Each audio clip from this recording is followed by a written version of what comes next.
This is RTV6 News at 11, working for you. Good evening. I'm Amanda Starrentino. Stage 2 of Indiana's roadmap to reopen takes a big step forward tomorrow in most parts of the state. Hair salons and barber shops can open by appointment only. Restaurants will be allowed to open their dining rooms at 50% capacity. These steps apply to businesses in counties that have been in Stage 2 for a week with no major issues. That does not include Marion County, where stay-at-home orders are in full effect through Friday. I mean, we're very excited to get opened up, but it's also kind of nervous because we just don't know. That's what one local restaurant owner tells RTV6 as he prepares to reopen for the first time in almost 2 months. Sangiovese and Fisher's closed completely under the stay-at-home order. When it opens tomorrow, safety precautions will be in place. Tables will be seated at least 6 feet apart, and staff members will wear masks and gloves. Owner Chris Evans says the community has been supportive throughout the crisis. Kept communication with all our guests. Regulars have been texting me continuously. When are you ready? You know, we've got reservations for tomorrow, which is already looking a lot better than I was expecting. So we're really excited about that. For now, you need to make a reservation to dine at Sangiovese, and the restaurant is offering carryout. And also, for the first time since the stay-at-home order took effect, churches held in-person Sunday services today with restrictions. Faith Apostolic Church of Carmel is taking many precautions to prevent the spread of COVID-19. Only 50% of the building capacity will be filled. The children's area is closed, and there are hand sanitizer stations around the church. Pastor Matthew Ball says safety is a top priority. We want to do our best to make sure it's done in a safe way. We would be devastated if anyone would contract this virus while here at church. So we're doing everything in our power to keep it as safe as possible. For those who may be at risk or just don't feel comfortable leaving their home yet, services will still be live streamed. Restrictions on places of worship were lifted in most Indiana counties on Friday. Again, that does not include Marion County. And now to the latest on how the pandemic is impacting Hoosier lives. According to the State Department of Health, 1,379 people in Indiana have died from the coronavirus. More than 24,000 have tested positive, and more than 140,000 have been tested. And state health officials are preparing to open 30 additional testing sites this week. 20 sites opened last week, including this location in Danville. Widespread testing is an important part of safely reopening Indiana. On Friday, the state health commissioner urged people who meet the testing requirements to get tested. I encourage anyone with symptoms, anyone who lives with someone who has symptoms, people who have been exposed and need a test to go back to work, and those individuals who are high risk, such as individuals who are over 65, people with conditions like diabetes, obesity, high blood pressure, and those members of our minority populations who are at greater risk to come and get tested. If you're at high risk, please get tested, even if you don't have symptoms. The tests are free. To register, go to lhi.care/COVID testing. We have a link to that site on our website at theindychannel.com. And new at 11, a spokesperson says Vice President Mike Pence is self-isolating after one of his aides tested positive for COVID-19. An administration official says Pence is voluntarily keeping his distance from other people in accordance with the CDC guidance. Meanwhile, more states are easing lockdowns and millions of people are still out of work. ABC's Andrew Dimbert has the latest.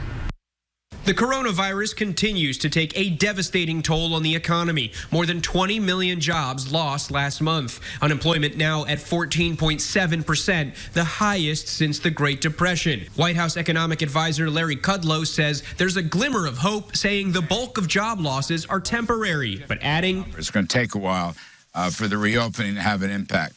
So there's that. States now grappling with how to reopen safely. It's a risk if we don't do anything. It's a risk if we do this. What we have done is come up with the best practices for businesses to reopen. Stay-at-home restrictions eased in 45 states. In 15 of those states, the number of new cases is still on the rise, including Texas, which saw a one-day increase of more than 1,000 new cases. But New York State still under stay-at-home orders. The governor saying some regions may see an easing of restrictions sooner than others. It's all data-based, and we'll look at those numbers, we'll look at those data points to see where it's safe to open. In New York City, where there has been some racial disparity in the enforcement of social distancing guidelines, the mayor says the city will be taking a new approach. We're going to increase intensely the number of public servants who are out there educating, providing face coverings, reminding people of the rules, helping people to get it right. As businesses do begin to reopen across the country, many will enact new social distancing measures, including airlines. Ethan Weiss, flying home after volunteering to fight the pandemic in New York, writing, "I guess United is relaxing their social distancing policy these days." United not commenting on why social distancing was not implemented, but saying, "We've overhauled our cleaning and safety procedures and implemented a new boarding and deplaning process to promote social distancing."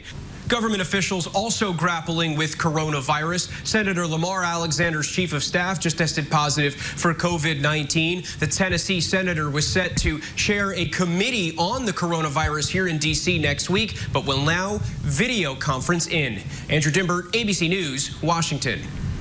And as Indiana and other states start to ease social distancing restrictions, healthcare professionals say proceed with caution. I spoke with Kristen Kelly, the director of infection prevention at IU Health. She says although new cases in the U.S. have leveled off slightly due to social distancing, there is still some continued increased transmission of new cases in Indiana. Kelly estimates that 80% of Hoosiers have not been infected with the virus. That means when we come out of social distancing, many people may get it. Because of this, Kelly says Hoosiers need to use good judgment. To remember that a good proportion of the population in our community is not immune to this virus. So as we go out, more and more people are probably going to encounter it and potentially acquire it. It's nothing to be afraid of, but I do think that it's something that we should understand is going to happen and be prepared for it. It is time for us to venture out a bit more into our communities to see folks again, but we should try to do that in a slow and steady approach. Kelly recommends Hoosiers to follow these simple tips. Start by socializing with a small circle of family and friends. Screen everyone before getting together. Avoid overcrowded locations. It takes just one sick person in a crowd to spread the virus. And minimize your risk by washing your hands, wearing face masks, and sanitizing frequently. Balance risk and be flexible. Prepare mentally to go through a few seasons of going on and off social distancing. And continue to check in with friends and neighbors and be patient with others as we are all coping with this new normal. Firefighters say a dog is dead, a home is destroyed, and 2 houses are damaged after a fire in Lawrence. Crews were called to Birmingham Drive near 46th and German Church Road around 2:30 this afternoon. The fire chief says the family who lives in the house where the fire started was not home at the time. No one was hurt. The chief tells RTV6 wind spread the fire to the other homes. And wind was a big issue earlier today. RTV6's Alyssa Donovan joins us now with the forecast. I was just hearing it before I was coming into work, Alyssa. Yeah, it's still gusting around out there. We have seen it die down a little bit, but wind is still going to be a factor as we head into the evening, overnight, and into tomorrow. I want to show you, though, those max wind gust speeds that we saw today. 40 miles per hour in Indianapolis, closer to 50 miles per hour for areas to the north. So we did see some gusty winds right now, just starting to see those die down a little bit. Still close to around 30 miles per hour for much of central Indiana tonight, and we're going to continue to see those sustained winds close to 10 to 20 miles per hour. So it's going to be a windy overnight, and then we'll see things calm down a little bit tomorrow morning before we see those winds pick up again tomorrow afternoon. What's going on right now is we still have some lingering showers from that system that moved throughout the day. We'll continue to see a small chance of those showers tonight, but as this cold front moves through, cooler temperatures are on the way as well. I'll have those details in just a few minutes. And as the country slowly reopens, some essential frontline workers will be making less money. Kroger says it will phase out its $2 an hour hero bonus this month. Amazon's $2 an hour pay bump is also set to end in mid-May. Target has extended its pay increase until the end of the month. Cutting hazard pay in the coming weeks is raising questions because while states may be reopening, the pandemic continues. When that expires, has the medical, the healthcare side of this improved? Are the numbers lower so the risk isn't so high? Or will the risk still be every bit as significant as it has been? if the thought is that pay was given because of the actual risk that people were facing, and that risk continues to exist, then one would argue that the hazard pay would continue. Kathy Dudley Helms is an employment attorney who specializes in the healthcare industry. While hospital workers are extremely close to the crisis, cleaning, feeding, and caring for COVID-19 patients, not as many employers in that industry have offered extra pay. Heavy revenue source in elective surgeries, doctor's visits, all of those things has been shut down for a period of time now. Whether or not the infusion of money by the federal government is sufficient enough to go to hazard pay, and again, to whom it should go is another question. Senate Democrats are proposing giving healthcare workers, grocery store clerks, truck drivers, and other essential workers hazard pay as part of the next relief bill. They would get up to $25,000. The proposal says bonus pay would come out to roughly a $13 per hour raise through the end of the year. Republican Senator Mitt Romney is proposing a similar plan. It would give frontline workers up to an extra $12 an hour through July. If you are unemployed, RTV6's Hiring Hoosiers initiative is committed to helping you rebound. Here are some companies and agencies that are hiring right now: the Postal Service, the Department of Public Works, and Spherion and MetroNet, just to name a few. You can find more information about those positions and many more on our website at hiringhoosiers.com. Honoring her on Mother's Day has been kind of hard last couple. I mean, she's been gone since February of 2018. It's been hard for the boys and I.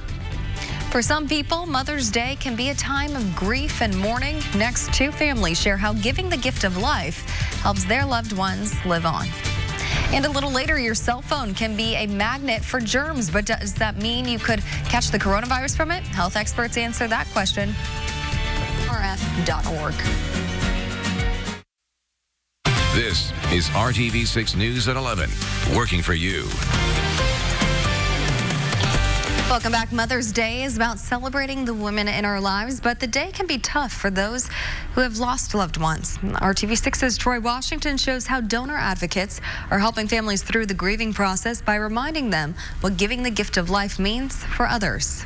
You know, I had the red heart on my license. Our whole family did, not knowing that we would need it. In 2014, her son Justin died after he was involved in a car accident. I started volunteering a year, 6 to 8 months after my son's accident.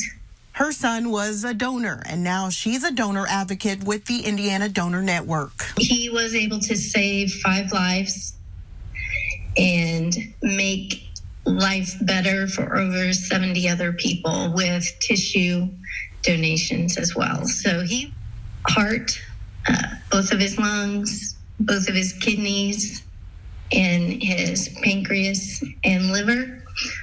And then tissue-wise, both corneas, skin, tendons. Mother's Day is hard for Langford, no matter how many years go by. But it's also a tough day for Kevin Sheets, as the day reminds him of his wife, Michelle. Honoring her on Mother's Day has been kind of hard last couple. I mean, she's been gone since February of 2018. It's been hard for the boys and I. He says it's her beautiful eyes that he misses the most, but not just that. It's her giving spirit and heart for others. As giving as my wife was and as selfless as she was, I didn't want the opportunity missed for somebody else to, receive. Because she too was a donor, parts of her live on. And just knowing she's gone but was able to save someone else's life gives this family comfort, even on days like Mother's Day when they have to go on without her. Working for you, Troy Washington, RTV6. And Langford wrote a message to other mothers grieving this Mother's Day. You can find a link to her special message when you read this story on the IndyChannel.com.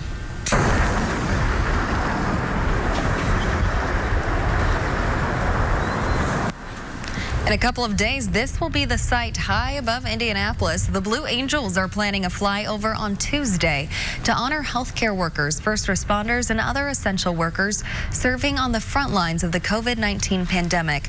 That's according to the Navy Flight Demonstrations Twitter page. Times and routes will be released tomorrow. Several flyovers have taken place across the country. Alyssa, hopefully we have... We're going to have some great weather for it on Tuesday, Amanda. We're going to start with some nice weather tomorrow. Those gusty winds that came through overnight last night and into today, bringing us those storms along with it. Those winds are going to stick with us tonight and into tomorrow as well. We're going to start this week cool and dry, and then we do have some more showers returning into the forecast by Thursday and into the weekend. Right now, a few lingering stray showers on our radar. You can see most of that is to the north, where we have some lake effect rain coming down into Peru and through Muncie. Just a few stray showers possible yet in central Indiana this evening. Most of us, though, are starting to dry out. So what's going on is we have this cold front that passed through today. That's what brought us those showers and thunderstorms. We had some reports of pea-sized hail, as well as heavy downpours at times, as well as some thunder moving through. And now we are seeing that calm after the storm. What's happening next is cool air is going to settle in. That's going to take our temperatures down overnight. We'll be into the 30s. We're also going to continue to see those gusty winds. You can see they are going to die down. They peaked around 40 miles per hour today in Indianapolis. Now they're right around 30 miles per hour by tomorrow morning, closer to 15 before we climb back up into the 20 mile per hour range. Tomorrow, our sustained winds going to be close to about 10 miles per hour, but they are going to be northwesterly. So what does that mean? It is going to be a little chilly outside, especially because we're going to start so low tomorrow morning with that cold front passing through. Temperatures only going to be in the 30s. So as you head out the door tomorrow morning, going to want to grab that warmer jacket. You can probably ditch it by the afternoon, and you definitely won't need it as we head through the rest of the week. Tomorrow will be in the 50s, Tuesday in the 60s, and then we'll be climbing into the 70s for the rest of the week. By Saturday, close to 80 degrees. Now, Wednesday and Thursday, we're going to start to see a system move in that will bring us the potential of showers and thunderstorms. That's going to stick with us into Friday and Saturday as well. So we are going to see a price with that warm weather. We're also going to see the potential of showers and storms. Tomorrow, though, it's going to be a pretty clear day, just peaks of sunshine here and there with those gusty winds right around 20 miles per hour to 30 miles per hour out of the northwest. So that's going to bring a little chill in the air. Temperatures will climb into the low 50s, starting in the 30s tomorrow morning, though. So it's going to be a chilly start. Usually we're starting in the 50s this time of year and climbing into the low 70s. So we're about 20 degrees off with our daytime highs and lows. But as you can see, as we head through the week, we are going to warm up. 60s by Tuesday and Wednesday, 70s as we head into the weekend with those chances of showers and storms returning on Thursday. Well, you probably take your cell phone everywhere, which has many people asking, what is the risk of catching COVID-19 from my phone? Our partners at Newsy are getting answers. When it comes to getting sick with COVID-19, you might be thinking about this, and we have too. Marissa Venus asks, what's the risk of me using my cell phone while outside the house? We asked the experts, and their take, contracting COVID-19 from a cell phone is low risk. If somebody coughs or sneezes onto their hand, touches a doorknob that you then touch, then you touch your cell phone, then the virus can then be on your cell phone. I'm not really worried about the cell phone usage there, unless you're talking about other people sharing your phone. It would get higher if you allowed somebody else to use your phone because you don't know where their hands have been and what they have touched. I always consider cell phones dirty. I think we should all consider cell phones quite dirty. So it's just important that you're always washing your hands and periodically do clean your phone, and maybe more often now than you would before. If you have a question about your risk, send us a video question to what'stherisk@newsy.com. Coming up, if you are having trouble finding board games, puzzles, or other activities in stores or online, a California woman has created a sharing system that can work in any neighborhood.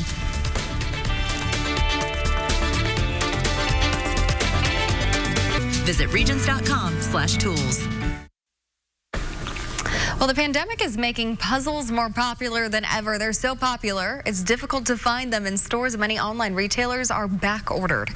But in one California neighborhood, people can find puzzles on their Nextdoor app. Scripps reporter Stephanie Stone shows how one woman is safely sharing her collection with the community. This is a good one. This one is called, let me see if it's called Family Vacation. Since people aren't going on actual family vacations, this one is popular. The puzzles Emily Nell is sitting in front of are only a portion of her collection. I've been puzzling since after high school, I guess. And we would always have a puzzle going on. When the stay-at-home orders were issued, Nell thought people could use a distraction. So I started thinking, well, I'm kind of a jigsaw puzzle hoarder, and I ought to share. But there were so many that we had that my mom and I haven't even done yet. I didn't want to do it like a puzzle exchange because I don't want to give you, I want to get these things back.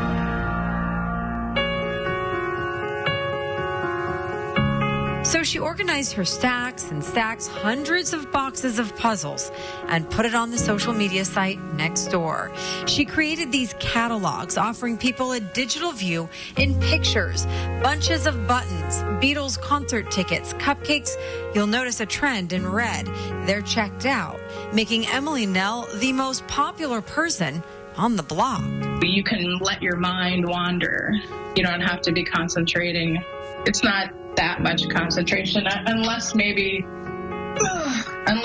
you're gonna do this one, which I challenge anybody to do. It's 3,000 pieces. She even caught the attention of a local photographer who took these pictures of Nell and her puzzles from a social distance. I want to know what your standard average time is to finish a puzzle. Puzzling is an enjoyable and stress-free experience. And I don't want to put a limit on time because it's not a rush. No rush and no rules, except for that social distance. Pick one up, drop one off, donate if you want or not. She'll sanitize on the way out, you sanitize on the way in. Everyone wins. If you lose a piece, she's got a plan for that too. Let her know which one. Some have even traced the missing link. The self-proclaimed puzzle nut or puzzleaholic says she's created a lot of addicts in the neighborhood, and she's happy about it. This is a very healthy addiction. You know, it's good for mental health, and that's what was needed during this lockdown and quarantine and all of that. And from the looks of her library patrons and the number of checked out jigsaws, this happy addiction is here to stay. It's pretty cool. I'm very happy about it, and I've had people ask, are you going to do this after the pandemic? Like, are you going to keep doing it? And I'm like, yeah, I'm doing this forever now. Stephanie Stone reporting. This together. Well, if you'd like to help the community during the pandemic but do not know how, the United Way has set up the COVID-19 Community Economic Relief Fund. RTV6 is a proud partner of this initiative. It supports organizations that serve people and families during this difficult time. You can donate to the fund by texting HELP 2020 to 91999. Alyssa. And we're going to start tomorrow morning a little chilly. Temperatures in the 30s. We'll climb into the low 50s by the afternoon and continue to see some breezy conditions for your Monday. Some peaks of sunshine possible as well. A little sunnier on Tuesday, and we'll start that climb. We'll be into the low 60s Tuesday and Wednesday before we're back into the mid 70s by Thursday. That's also when we start to see some scattered rain showers and thunderstorms back in the forecast. Those will stick with us Friday and Saturday. Only spot showers possible by Sunday. Thank you for making RTV6 your choice for news. Good Morning Indiana starts at 4:30 a.m. Have a good night.